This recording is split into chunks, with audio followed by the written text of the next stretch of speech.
আজকের menu chilli chicken.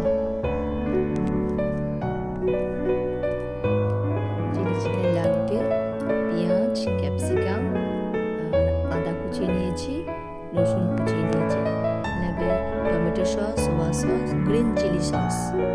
এবার আমরা বোনলেস পিসগুলোকে ভালো করে ধুয়ে নিলাম। ধুয়ে নেওয়ার পর হলুদ, লঙ্কার গুঁড়ো,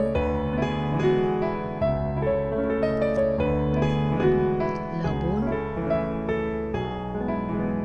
এবার কিছুটা পরিমাণ টমেটো সস দিয়ে নিচ্ছি, একটু সোয়া সস।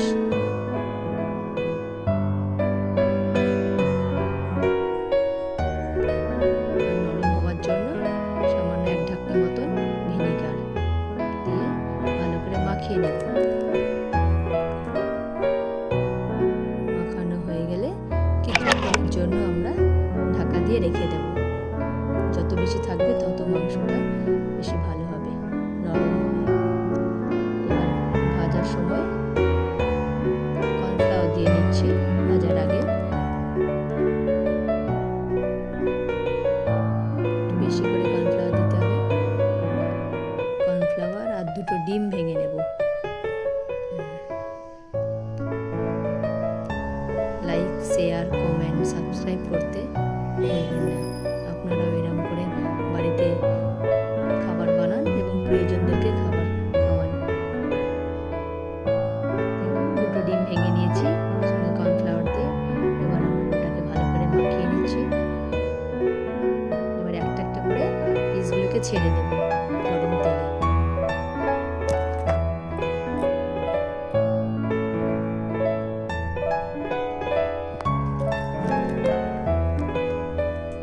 হালকা আছে আমরা পিসগুলোকে ভেজে নেব। লাল লাল হয়ে গেছে, ভাজা হয়ে গেছে, আমরা তুলে নিলাম। গরম তেলে আদা কুচি দিয়ে দিচ্ছি, সঙ্গে রসুন কুচিটাও দিয়ে দেব। একটু আদা ভাজা ভাজা হয়ে এলে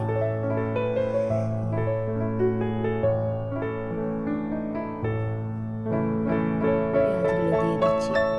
একটু চটকে দিতে হবে যাতে পেঁয়াজগুলো জমাটগুলো ছেড়ে যায়।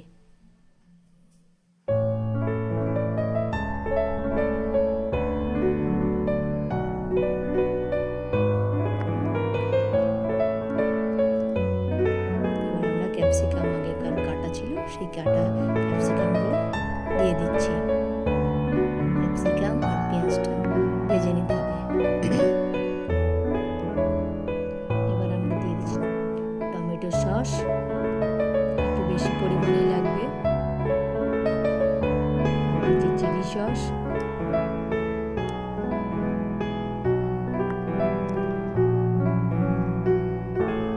গ্রিন চিলি,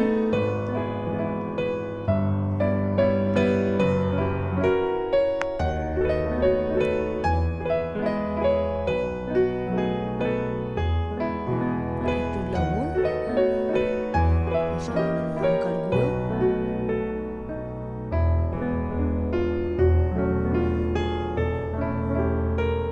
হালকা ভাজা ভাজা হয়ে এসছে, নরম নরম হয়েছে। আমরা জল দিই।